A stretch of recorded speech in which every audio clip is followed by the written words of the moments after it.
Welcome to regular வீட்டு சமையல். Kerala special Matanga கறி தாங்க இன்றைக்கி நம்ம செய்ய போகிறோம். மத்தங்காங்கிறது வேறு எதுவும் இல்லைங்க, நம்ம ஊர் மஞ்சள் பூசணிக்காய், அதாவது அரசாணிக்காய் தாங்க. அந்த காயை நல்லா சுத்தம் பண்ணி இந்த மாதிரி சைஸில் கட் பண்ணி ஒரு 200 கிராம் போல் இல்லை ஒரு கப் அளவில் நம்ம எடுத்துகிட்டு இது ஒரு மண் சட்டி இல்லை அரிகடமான பாத்திரத்தில் சேர்த்துட்டு அதோட கூட 8லேருந்து 10 சின்ன வெங்காயம் அரிஞ்சதையும் போட்டுட்டு காரத்துக்கு 2 பச்சை மிளகா, அதோட கூட ஒரு இனுக்கு கருவேப்பிலை, அதோட கூடவே ஒரு 1/4 ஸ்பூன் போல் மஞ்சத்தூளையும் சேர்த்துட்டு இந்த குழம்புக்கு தேவையான அளவு உப்பையும் போட்டுடலாம். நான் ஒரு 3/4 ஸ்பூன் பக்கமாக கல்லுப்பு சேர்த்துக்கிறேன். இது எல்லாமே போட்டதுக்கப்புறம் ஒரு 1/2 கப்பு போல், டம்ளரில் இருந்தால் ஒரு டம்ளர் போல் தண்ணி இதை முழுசுற அளவுக்கு ஊற்றிட்டு இதை நல்லா கலந்து விட்டதுக்கப்புறமா நம்ம அடுப்பை ஆன் பண்ணிக்கலாம். இது வரைக்கும் நம்ம அடுப்பை ஆன் பண்ணவே இல்லை. இப்போ இது எல்லாம் ஒன்றோட ஒன்று கலந்ததுக்கப்புறம் நம்ம அடுப்பை ஆன் பண்ணி இதை ஒரு ஃபுல் ஃப்ளேமில் வச்சு அப்படியே ஒரு மூடி போட்டு மினிமம் ஒரு 10 நிமிஷம் நல்லா குக் பண்ணி எடுத்துடலாம். ஃப்ளேமை மீடியம் பண்ணிக்கலாம். அந்த 10 நிமிஷம் அது வெந்துட்டுருக்கிற கேப்பில் ஒரு கப்பு தேங்காயோட கொஞ்சமாக ஜீரகம் சேர்த்து இதை நல்லா அரைச்சி எடுத்துகிட்டு வந்துடலாம்.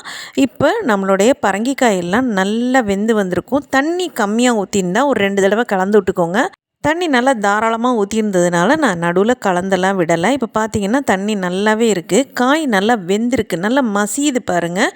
நடுவில் லைட்டாக வச்சு அழுத்தும் போதே காய் நல்லா உடஞ்சி வருது. ஒரு 2-3 காயை மட்டும் நல்லா பொறுமையாக நம்ம மசிச்சு விட்டுறலாம். ஏன்னா இந்த பரங்கிக்காயோட கொழுப்பு குழம்புக்கு ஒரு திக்னஸை கொடுக்கும். இல்லை நமக்கு கொஞ்சம் ஒரு மாதிரி ஜூஸியாகவே குழம்பு இருந்தால் போதும், மீடியம் திக்னஸ் இருந்தால் போதும் அப்படின்னா நம்ம மசிக்கவே தேவையில்லை. லைட்டாக இந்த மாதிரி நல்லா மசிஞ்சு விட்டு நல்லா கலந்து விட்டதுக்கு அப்புறமா நம்ம அரைச்சி வச்சுருக்கிற தேங்காய் விழுது கொஞ்சம் நல்லா தாராளமாக தண்ணி விட்டு அந்த தேங்காயை அரைச்சி வச்சுருக்கிறேன். அந்த தேங்காய் இதில் சேர்த்துட்டு அதோட கூட கொஞ்சமாக தண்ணி ஊற்றி மிக்ஸி ஜாரையும் அலசி இதில் ஆட் பண்ணதுக்கப்புறம் இதை நல்லா கலந்து விட்டுட்டு மினிமம் ஒரு 3 நிமிஷம் லோ மீடியம் ஃப்ளேமில் வச்சு, இது ரொம்ப கொதி வரக்கூடாதுங்க. இதுதான் இந்த குழம்போட மெயின் பாயிண்ட்டே. நம்ம கொதி வந்துருச்சு அப்படின்னாவே இந்த குழம்போட ருசி காணாமல் போயிடும். லேசாக அங்கங்கே பபிள்ஸ் நல்ல ஒரு மாதிரி நல்ல ஃப்ளேவர் வர்ற ஸ்டேஜில் நம்ம அடுப்பை ஆஃப் பண்ணி எடுத்து வச்சுக்கணும். அதுக்கு முன்னாடி நம்ம உப்பு காரம்லாம் செக் பண்ணிக்கலாம். பர்ஃபெக்டாக இருக்குது. ஒரு 3 நிமிஷத்துக்கு அப்புறம் பார்த்திங்கன்னா நமக்கு நல்ல 4 பக்கமும் சூடேறி தண்ணி நல்லா கொதி வரும்போது ஒரு ஆவி வரும் இல்லையா, அந்த மாதிரி ஆவி லைட்டாக பபிள்ஸ் வர ஆரம்பிக்கும் போது அடுப்பை ஆஃப் பண்ணி இதை ஓரமாக வச்சுட்டு இதுக்கு ஒரு தாளிப்பு ரெடி பண்ணிடலாம்.